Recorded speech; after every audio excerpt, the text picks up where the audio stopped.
क्या आपने कभी सोचा है कि पुरी के भव्य मंदिर में विराजमान भगवान जगन्नाथ की वो काष्ठ मूर्ति आखिर अधूरी क्यों है? सदियों से लोग इस रहस्य को सुलझाने की कोशिश कर रहे हैं, लेकिन जवाब आज भी इतिहास के गहरे पर्दों में छिपा है। और उससे भी बड़ा रहस्य, कौन थे वो नील माधव? वही नील माधव जिनकी गुप्त चोरी ने उस समय के पूरे साम्राज्य को हिलाकर रख दिया था। आज हम आपको समय के पहिए के पीछे हजारों साल पुरानी उस खोज पर ले चलेंगे, जहां एक प्रतापी राजा की जिद और एक अनन्य भक्त की अटूट पुकार ने स्वयं नारायण को इस धरती पर प्रकट होने के लिए विवश कर दिया।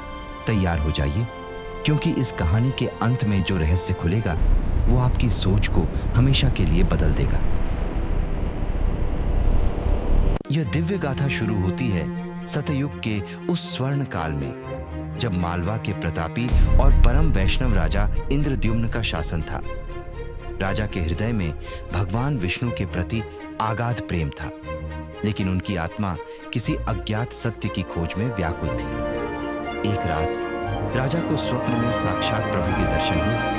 उन्होंने देखा भगवान का एक अत्यंत दुर्लभ और अलौकिक रूप, जो नीले नीलमणि से चमक रहा था, जिसे शास्त्रों में नील माधव कहा गया है। उस स्वप्न ने राजा की रातों की नींद और दिन का चैन छीन लिया। राजा इंद्रद्युम्न ने राजसभा में भीषण प्रतिज्ञा ली कि जब तक वो नील माधव के उस दिव्य रूप को खोज नहीं लेते, वो अन्न का एक दाना भी ग्रहण नहीं करेंगे। इसी खोज को पूरा करने के लिए उन्होंने अपने सबसे ज्ञानी पुरोहित के भाई, चतुर और साहसी विद्यापति को चुना और उन्हें आज्ञा दी कि चारों दिशाओं में जाकर उस नीले मणि वाले ईश्वर को ढूंढ निकाले। विद्यापति राजा की आज्ञा पाकर घने जंगलों की ओर निकल पड़े। महीनों भटकने के बाद वे ओडिशा के एक ऐसे दुर्गम इलाके में पहुंचे, जहां बाहरी दुनिया का कोई भी इंसान आज तक नहीं गया था। वहां उनकी मुलाकात हुई सब्र जाति के आदिवासियों से। कबीले के मुखिया थे विश्ववसु। विद्यापति बहुत चतुर थे। उन्होंने जल्द ही भांप लिया कि विश्ववसु ही वो रहस्यमयी व्यक्ति है, जो हर सुबह चुपके से कहीं जाते हैं और वापस आने पर उनके शरीर से एक अलौकिक खुशबू आती है। विद्यापति समझ गए कि नील माधव यहीं कहीं छिपे हैं। इसी बीच उन्हें विश्ववसु की बेटी ललिता से प्रेम हो गया। कबीले की रीति रिवाजों के अनुसार दोनों का विवाह हुआ, लेकिन विद्यापति का मन तो प्रभु के दर्शनों के लिए तट छिप रहा था। उन्होंने अपनी पत्नी ललिता के सामने एक कठिन शर्त रख दी। उन्होंने कहा, अगर तुम मुझसे सच में प्रेम करती हो तो अपने पिता से कहो कि वो मुझे एक बार, बस एक बार उस दिव्य नील माधव के दर्शन करा दें। विश्ववसु अपने दामाद की जिद के आगे झुक तो गए, लेकिन उनके मन में एक भारी दुविधा थी। उन्होंने एक कड़ी और आखिरी शर्त रखी, मैं तुम्हें नील माधव के पास ले तो जाऊंगा, लेकिन तुम्हारी आंखों पर मोटी पट्टी बंधी होगी। तुम वह पवित्र रास्ता कभी नहीं देख पाओगे। विद्यापति ने शर्त मान ली, लेकिन उनके मन में एक और ही गुप्त योजना चल रही थी। यात्रा शुरू हुई। विश्ववसु ने विद्यापति की आंखों पर गहरा कपड़ा बांध दिया और उन्हें बीहड़ जंगलों और गुप्त गुफाओं के बीच से ले जाने लगे। पर चतुर विद्यापति ने अपनी पोटली में सरसों के बीज छिपा रखे थे। वे चुपचाप हर कुछ कदम पर मुट्ठी भर बीज जमीन पर गिराते चले गए। उन्हें अटूट विश्वास था कि मानसून की पहली बारिश के बाद ये बीज अंकुरित होकर पौधों का रूप लेंगे और वह गुप्त रास्ता खुद ब खुद राजा के लिए साफ हो जाएगा।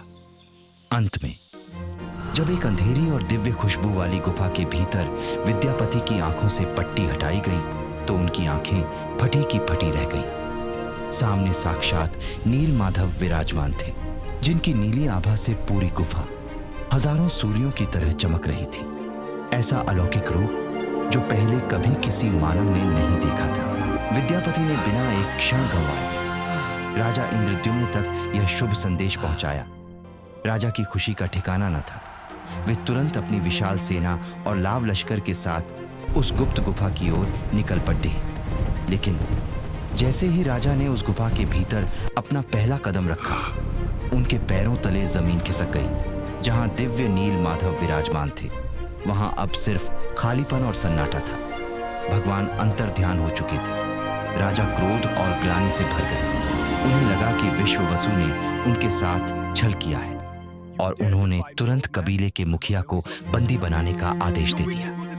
पूरी गुफा राजा के गुस्से और गर्जना से गूंज उठी। तभी गुफा की छतों को चीरती हुई एक गूंजती आकाशवाणी हुई, हे राजन, रुक जाओ, विश्ववसु का इसमें कोई दोष नहीं है। इस गुप्त रूप में मेरी सेवा का समय अब समाप्त हो चुका है।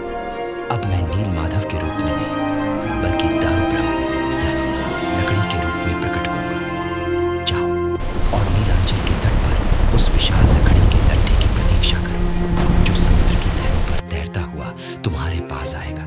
वही नील माधव जिन्हें राजा अपनी आंखों से ओझल होते देख रो पड़े थे, वे बाद में समुद्र की लहरों पर बहते हुए एक विशाल और अलौकिक लकड़ी के लट्ठे के रूप में मिले। कहते हैं कि उसी लकड़ी से आज के भगवान जगन्नाथ, उनके बड़े भाई बलभद्र और बहन सुभद्रा की मूर्तियां बनाई गई। लेकिन सबसे बड़ा रहस्य तो आज भी उस अधूरी दिखने वाली मूर्ति के भीतर छिपा है। कहा जाता है कि नील माधव का पवित्र हृदय, जिसे ब्रह्म पदार्थ भी कहते हैं, वह आज भी भगवान जगन्नाथ की मूर्ति के अंदर धड़कता है। हर 12 साल में जब मूर्तियां बदली जाती हैं, तो इस दिव्य पदार्थ को आज भी पूरी गोपनीयता के साथ नई मूर्ति में स्थापित किया जाता है। नील माधव आज भी एक अनसुलझा रहस्य है। क्या आपको लगता है कि वे आज भी कहीं गुप्त रूप में मौजूद हैं? अपनी राय हमें जरूर बताएं और कमेंट में पूरी श्रद्धा के साथ लिखें। जय जगन्नाथ।